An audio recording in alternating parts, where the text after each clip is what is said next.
సంవత్సరాల తరబడి ఎన్ని మందులు వాడినా మీ మోకాల నొప్పులు తగ్గట్లేదా? ప్రాణ పెయిన్ క్లినిక్ లో అత్యాధునిక చికిత్స. నిన్నటి వరకు తీవ్రమైన ఉష్ణోగ్రతలతో ఉక్కిరిబిక్కిరి అయిన ప్రజలకు వరుణుడు కాస్త ఉపశమనం కలిగించాడు.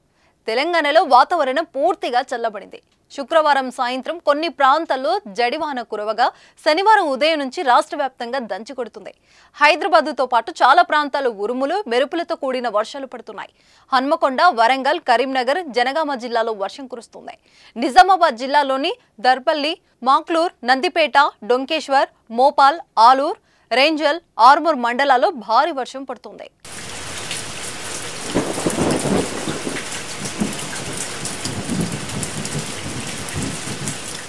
మరోవైపు మెదక్ జిల్లాను భారీ వర్షాలు కురుస్తున్నాయి. జగిత్యాల జిల్లాలో వాన దంచి కొడుతుంది.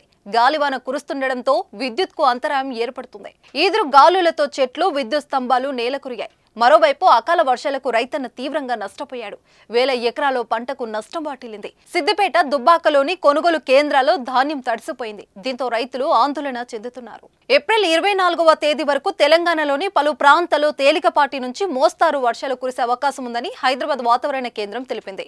నేడు సూర్యాపేట, నల్గొండ, మహబూబ్నగర్, జయశంకర్ భూపాలపల్లి, ఆదిలాబాద్, మంచిర్యాల, ఖమ్మం, నారాయణపేట, నాగర్ కర్నూల్, కరీంనగర్, జనగామ, హన్మకొండ, సిద్దిపేట, పెద్దపల్లి, ములుగు జిల్లాలో అక్కడక్కడ వర్షాలు కురిసే అవకాశం ఉంది.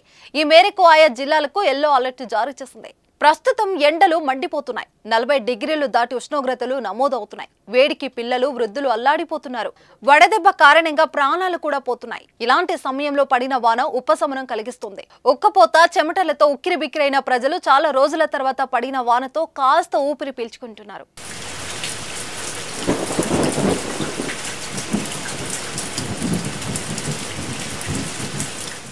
సుమన్ టీవీలో మీ పర్సనల్ అండ్ బిజినెస్ ప్రమోషన్స్ కోసం కింది నెంబర్కి కాంటాక్ట్ చేయండి.